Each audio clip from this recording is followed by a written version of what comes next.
Welcome back. Before we went on the break, we were talking to Jenny here and one of our designers from Fashion Capital and Fashion Enter. We're now joined by, I should say, Mambo is joining us. This is another designer from Fashion Capital and Fashion Enter. Jenny, thanks for staying here with us after the break. Pleasure. We now have Mambo. Mambo, how did you become involved in Fashion Enter? Or is it Fashion Capital? Which one was the best way to call it? Just Fashion Enter. Fashion Enter. Well, I was doing my degree at Croydon College, and Jenny was one of our guest speakers. She came in, she knows one of our lecturers, and she was talking to us about business, just what the company is, what Fashion Capital is. And from that, I got Jenny's email, Jenny Sutton's information, got the company information, and just started calling up to see if there was anything going within the company. But why did you want to become a fashion designer? Well, from a young age, I used to play with dolls. Even when I was back home in Africa, I was always playing with dolls. And when I came here, I was doing textiles, art, and all the other GCSEs, and it was just always textiles and art I was getting A's in. So I just thought, let me try a bit more, pursue it. I went to college, did BA in clothing, and then I took on my degree. So from then, I'm still in fashion. Oh, wow. So tell us, what would be the typical process? So you went in, you spoke to Jenny, and Jenny said, come over, and what happened after that?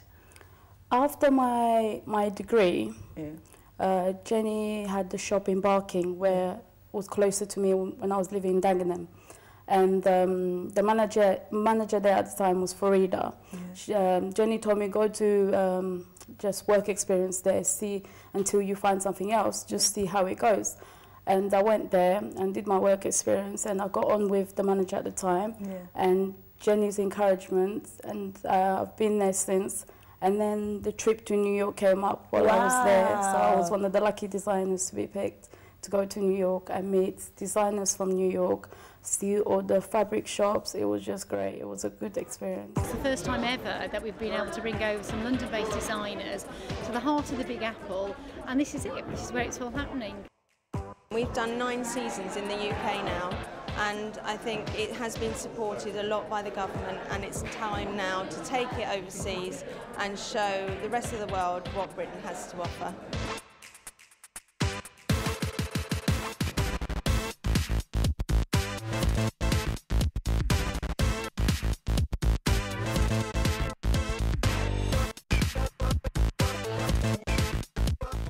Was Mambo picked to go to New York from one of the, I suppose you have a list of designers? Well, we had hundreds apply, hundreds and hundreds, and it was organised through Barking and Dagenham Council, and they had some funding available to support young businesses. So we took a total of only 4 people were allowed to go, but I think what came through loud and clear was Mambo's obvious talent. I mean, it's almost a gift with the colours that she can use. Colours and fabrics, and actually putting the fabrics to a style. I mean, Enquo's been into that as well. It takes a certain amount of skill, and then it's persistence. You know, there wasn't a job at Barking for Mambo, but you know, she's got such a great personality, and she just wanted to succeed. She had that real grit and determination. And we just had to find a way of making this happen for her. Oh, that is great. Mambo, because I know you're a mother as well, you know, because you're sitting there smiling, making this sound so easy, and I'm thinking, but you've got a child. So how do you combine this? Because you design, you still, you know, design. So how do you combine motherhood and just help from family and friends. Like her grandma looks after it when I have to be at work or have to be doing something. So it just help from everyone else. And Jenny actually allowing me to be there working, because I take her to work and then her mother picks her up. Some places you can't even travel with her. They have to pick her up from home. So I have that leeway, so I'm very grateful. What has been your inspiration? My inspiration, I would say, has always been my culture. Being from Congo and mixing being here in England and Congo, I've just kind of, for me, created kind of my own medium. So when I design, I always use like the earthy colours from back home and like the way of life back there, and then bring it into a European style. So that's my main inspiration. But Jenny, this is very good to see. When I was in New York, I went to H&M and I went to a number of the stores. I was quite surprised by the influence of materials from Africa region. Because I'm surprised that it's only now that people are becoming aware of the fabrics that is available, the design that's available. Why do you think it's taking such a long time? I think it's the desire for individualism. I think people want something different. And all the fabrics, I mean, the fabric of your dress, what you're wearing today, they're beautiful. You know, the colours, they're original. You've got these earthy tones and the prints themselves. But I suppose also because now, because in the past, they've always been very bright. So I suppose now, is it because people are, because the colours are kind of dark, purple, so they're more like an autumn, winter colors, you know, as opposed to just the summer color. I'm just trying to think of, maybe that's why people are drawn to the, I suppose, what am I saying? I suppose this is why people perhaps like the fashion style now, because they have a choice. But also, I always think with African fashion, it's always very bright, very, you know, very ostentatious, if you know what I mean. But now I think they're probably trying to, what's the word? Trying to adapt it to the. Am I wrong or am I right? You're right. Because your color you're wearing is something you can wear during the summer, but also you can wear during winter months. And it's a good transitional print, so it takes you through the season. Jenny, has it always been this easy? No, it hasn't. No, I mean, when I worked for the London Development Agency for 6 years. And then the programme finished in 2006, and there was myself and 2 other girls that we worked together for 6 years. And I said, ladies, what are we going to do? We've got all this information, all this knowledge. You know, we can either go back into industry. I mean, I've got 3 children. So you don't say. 3 boys. Anybody else out there that's got 3 boys, they'll know why I'm twitching. But I just said, we can't stop. We've started, and money isn't everything, which is why it is a not-for-profit organisation. And I didn't anticipate it was going to be so hard, I have to say. Really? In what way? Well, just the finances and the time. You know, I think I'd gone from a public-funded project that was the best part of $350,000 a year to trying to do it myself on my own money. And after the first 6 months, we ran a debt of £96,000. And I couldn't tell my husband because he would have been hysterical. He would have been, he would have just hit the roof. He didn't want me to do it anyway. He wanted me to go back to be sort of a consultant.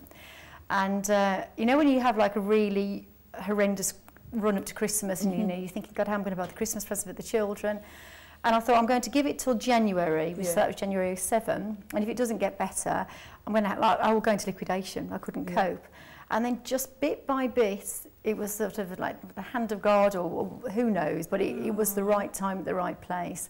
And I'm really thankful for the staff. I know I've said that before, but you know, they're fantastic. They work so hard, and it's just been difficult. And now, sort of 3.5 years on, the worst is over. You know, we still have our moments where you think, oh my God, it's payday next month, but next week. But no, we've got brilliant designers, and I think they keep you going. Jen, this is an inspirational show, and we like to inspire people because, you know, especially now with all the challenges that people face with the economy and the credit crisis. What would you say? How would you inspire the audience? What would be the 3 things you probably say to people watching you today? I think the first of all is don't be afraid of failure. So when I sort of started Fashion Enter Limited, I had some shares, about £8,000, and that's what I put into the pot. And one thing that sort of completely drove me was the fact that my mother's a schizophrenic.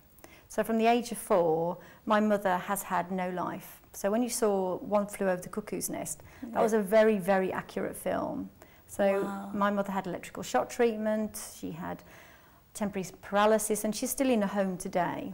And I think you should live every day like you really mean it. And I just think that there's a whole world out there, and you shouldn't be afraid of that failure, because we all fail at times in our life. And what's really important is that you learn from that failure and you accept it and you grow from it and you just move on. If money had been a defining object in my life, I would never have done this at all. But I think I had more reward and riches by seeing people like Enquo and Mambo and the staff develop as well. And the other thing is keep your spirit level. You know, I think we all know when it tilts and the bubble moves and you've said something that you shouldn't have said, or you've done something because it may be money orientated. Don't do it, because life's just too short and too precious. On that note, Jenny, we will stop it there. Thank you very, very much for being on the Rhoda Wilson show. And thank you as well, Mambo. And thank you, Ukwa. Is it Ukwa, the lady that was here before? Yes. Yes. Thank you all very much indeed for being here. I hope you've been inspired. As you hear Jenny say, don't give up. Don't be afraid of failure, you know. We all make mistakes. You just got to pick up yourself and you just got to carry on. And having the right support as well around you is very, very important. So this is me, Rhoda Wilson, saying thank you very, very much for watching my show this week. Until next week when I have another interesting guest, goodbye.